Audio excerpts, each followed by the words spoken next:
Good day everyone, my name is Mark Renzo Madvina from BSIT 301A Drafting Technology, presenting the Group 5 video reporting presentation. So today I'll be discussing the sulfur cycle, one of the most important biochemical cycles on Earth.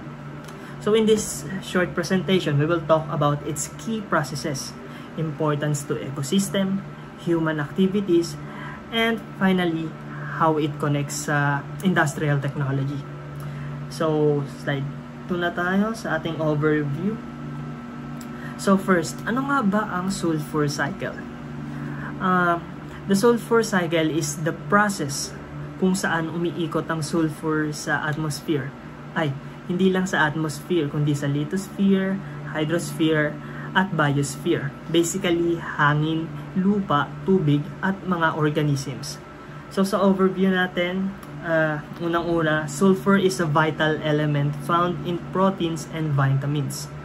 It cycles through the atmosphere, lithosphere, hydrosphere, and biosphere. The cycle involves both natural and human processes. So naipaliwanag ko naman kanina.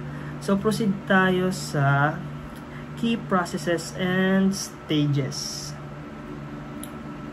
Now, So, unang-una natin ay ang weathering. Dito nagsisimula lahat when rocks that contain the sulfur break down. Naglalabas ito ng sulfate sa soil and water.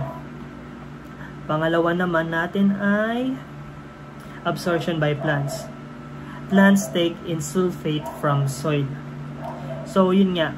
Yung mga halaman, kinukuha nila yung sulfate gamit ang kanilang mga ugat. Pangatlo is consumption. Animals obtain sulfur by eating plants. So, napapasa ito along the food chain. Next, sorry sa picture, pero ito yung pinaka nakuha ko. Tsaka accurate, pero tao kasi siya. So, yun. Decomposition. Decomposition. Bacteria decompose dead organism, releasing sulfur compounds. So kapag namatay ang plants and animals, pati tao, decomposers like bacteria break them down and release sulfur to the soil tapos air. And lastly is volcanic emission. Volcanoes release sulfur dioxide into the air. So volcanic activity and atmospheric deposition, volcanic release sulfur dioxide into the atmosphere. At bumabalik ito sa lupa gamit ang ulan. Minsan pa nga, kaya nagkakaroon ng acid rain dahil doon. So next slide natin is importance to ecosystem. So bakit nga ba importante ang sulfur cycle? Well, yung sulfur, tinutulungan niyang makapag-form ng proteins and vitamins yung plants. Kasi nga, importante na lumago yung mga halaman, mga plants para sa mga animal. Tapos, it also helps in soil fertility. Kasi nga yung sulfur, mini-maintain niya yung healthy soil for plant growth. Aside from that, yung sulfur compounds in the atmosphere, nakaka-apekto ito sa climate regulation. For example, yung by helping from clouds na tawag dito, nagre-reflect ng sunlight. So in short, the sulfur cycle keeps ecosystem balanced and productive. Yun nga yung galing sa sunlight, tinatawag natin na photosynthesis. So next slide naman natin ay human activities affecting the sulfur cycle.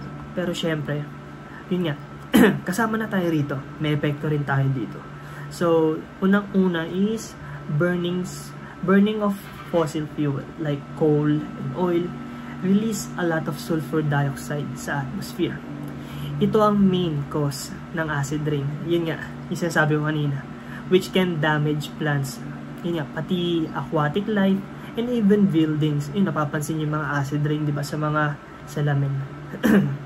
Second is mining and smelting of metals. Also release sulfur gases. Tapos ang pangatlo naman ay Pangatlo natin ay industrial agriculture. Sulfur fertilizers alter soil composition. So using sulfur fertilizers sa sulfur can disturb the natural balance of sulfur sa soil. So overall, human activities have really sped up and changed the natural sulfur cycle na nagli-lead sa environmental problems. So next slide naman natin is connection to industrial technology. So gaya nga ng sinabi ni Sir, tayong mga nasa industry, ang mga may pinakamalaki o pinakamalaking contributor ng waste sa ating earth. Hindi lang siya waste, pati sulfur emission. Pero sa ngayon kasi nagke-create na ng technological solution para maayos yan. For example, base dito sa nakita ko, na yung factories daw, gumagamit na sila ng scrubbers to reduce daw yung sulfur dioxide emission from smokestacks. There are also projects focused on recycling sulfur byproducts instead of releasing them as a waste. So magandang idea na yun. Hindi lang siya idea, nangyayari na siya. And in terms of sustainability, industries daw are improving its energy systems para mas clean at less harmful sa environment.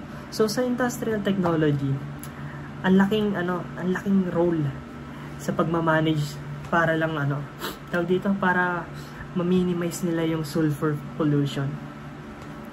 So sa conclusion natin, the sulfur cycle maintains ecosystem health. Human actions have major impacts. Technological solutions can restore balance. Tulad ng sinabi ko last. To sum it all up, the sulfur cycle is a natural process that keeps life balanced and healthy on Earth. Pero dahil sa human activities, katulad nung burning fuels, mining, smelting, the cycles gets disrupted, which lead to the pollution and acid rain.